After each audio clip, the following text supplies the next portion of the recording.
Welcome to Lydia's 1 minute story.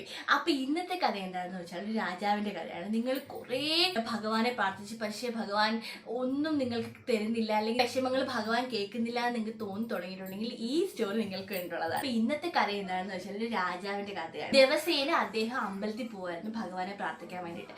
അപ്പൊ എന്നും വരുമ്പോഴത്തേക്ക് പടിക്കെട്ട് ഇറങ്ങി വരുമ്പോഴത്തേക്ക് അവിടെ 2 ഭിക്ഷക്കാരിരുന്ന് ഭിക്ഷ യാചിക്കാറുണ്ടായിരുന്നു.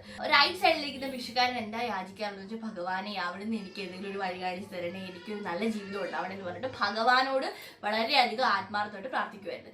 രണ്ടാമത്തെ ഭിക്ഷക്കാരൻ എന്ന് വെച്ചാൽ രാജാവിനോട് പറയും, ഭഗവാനെ രാജാവ് നിങ്ങളാണ് എൻ്റെ ഭഗവാൻ, നിങ്ങൾ എനിക്ക് വേണ്ടിയിട്ട് എന്തെങ്കിലും തരണേ എന്ന് പറഞ്ഞിട്ട് ഭയങ്കരമായിട്ട് പ്രാർത്ഥിക്കും. അപ്പോൾ ഒരു ദിവസം രാജാവ് നടന്നുകൊണ്ടിരുന്നപ്പോഴത്തേക്ക് ശരി, ഈ ഭക്തൻ എന്നെ വളരെയധികം വിശ്വസിക്കുന്നു, എൻ്റെ അടുത്താണ് ഇവൻ ഭിക്ഷ യാചിക്കുന്നത്, അങ്ങനെ ഒരു സന്തോഷം ഉണ്ടായിട്ട് രാജാവ് ഒരു ദിവസം സർപ്രൈസ് ആയിട്ട് ഇവയാൾക്ക് ഒരു ഗിഫ്റ്റ് കൊടുക്കാന്ന് വിചാരിച്ചിട്ട് ഭടന്റെ കയ്യിൽ രാജകൊട്ടാരത്തിൽ നിന്നുള്ള ഒരു പായസത്തിന്റെ ഒരു മൊന്ത കൊടുത്തിട്ട് പറയും, ഇത് നീ ആ ഭിക്ഷക്കാരനെ കൊണ്ട് കൊടുക്കണമെന്ന് പറയും.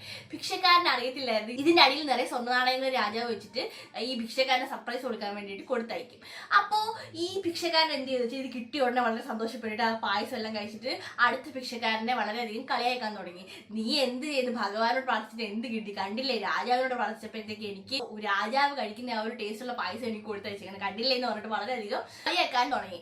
അപ്പോഴത്തേക്ക് കുറച്ച് നേരം കഴിഞ്ഞപ്പോഴത്തേക്ക് ഇയാൾ പറഞ്ഞു, ശരി ഓക്കെ, എന്തായാലും നീ എങ്ങനെയെങ്കിലും പേശി പൊക്കോ എന്ന് പറഞ്ഞിട്ട് ബാക്കിയുള്ള നീ കഴിച്ചോ എന്ന് പറഞ്ഞിട്ട് മേലിലത്തെ പായസം മാത്രം കഴിച്ചിട്ടങ്ങ് കൊടുത്ത്. ഈ ഭിക്ഷകാരൻ നോക്കുമ്പോഴത്തേക്ക് അതിന്റെ അടിയിൽ മുഴുവൻ സ്വർണ്ണ നാണയങ്ങൾ. അപ്പൊ ഇത് കണ്ടിട്ട് ഭഗവാനോട് നന്ദി പറഞ്ഞിട്ട് ഈ ഭിക്ഷകാരൻ കഴിഞ്ഞിട്ട് വീട്ടിൽ പോയി. കുറച്ച് നാൾ കഴിഞ്ഞപ്പോഴത്തേക്ക് ഈ രാജാവ് ഇത് അറിയാനിടയായി. ഈ വിവരം രാജാവ് അറിഞ്ഞിട്ട് ഈ ഭിക്ഷക്കാരന്മാരെ കാണാൻ വേണ്ടിയിട്ട് രാജാവ് അമ്പലത്തിലേക്ക് വന്നു. എന്നിട്ട് പറഞ്ഞ് ഈ റൈറ്റ് സൈഡിലുള്ള ഭിക്ഷക്കാരനോട് പറഞ്ഞു, നീ ചെയ്തതാണ് വളരെ കറക്റ്റായിട്ടുള്ള കാര്യം, ഭഗവാനോട് നമ്മൾ കരഞ്ഞ് പ്രാർത്ഥിച്ചാൽ ഭഗവാൻ എന്തെങ്കിലും ഒരിക്കലും നമുക്ക് നല്ലതേ വരുത്തുള്ളൂ. പക്ഷേ ഞാൻ എൻ്റെ അഹങ്കാരത്തിന് ഓക്കെ നിനക്ക് തരാതെ ആ ഭിക്ഷക്കാരന് മാത്രം എന്നെ പുകഴ്ത്തിയോണ്ട് മാത്രം ഞാൻ അയക്ക് കൊടുത്തു, അത് എൻ്റെ തെറ്റായി പോയി എന്ന് പറഞ്ഞിട്ട് ഭഗവാനെ വളരെയധികം ആത്മാർത്ഥമായിട്ട് അദ്ദേഹം വിശ്വസിക്കാൻ തുടങ്ങി. സോ ഇതിൽ നിന്ന് നമുക്ക് എന്താ മനസ്സിലാവുന്നതെന്ന് വെച്ചാൽ, നമ്മൾ കഷ്ടപ്പെട്ടുകൊണ്ടേ ഇരിക്കുക, നമ്മൾ പ്രാർത്ഥിക്കുക, ഭഗവാൻ എന്തെങ്കിലും ഒരിക്കൽ നമുക്ക് നല്ലൊരു ജീവിതം തരുമെന്ന് പ്രതീക്ഷിക്കുക. എന്തായാലും അത് ഭഗവാൻ നിങ്ങൾക്ക് കറക്റ്റ് സമയത്തിന് തരും. അപ്പോൾ നിങ്ങളുടെ ലൈഫിൽ നിങ്ങൾ നല്ലതായിട്ടിരിക്കണം എന്ന് ആഗ്രഹിക്കുന്ന ഒരാളുണ്ട്, അയാൾക്ക് നിങ്ങൾ ഈ വീഡിയോ അയച്ചു കൊടുക്കണം. എന്നിട്ട് പറയണം, you are the best. Okay, അപ്പോൾ ഓക്കെ ബൈ, ടേക്ക് കെയർ.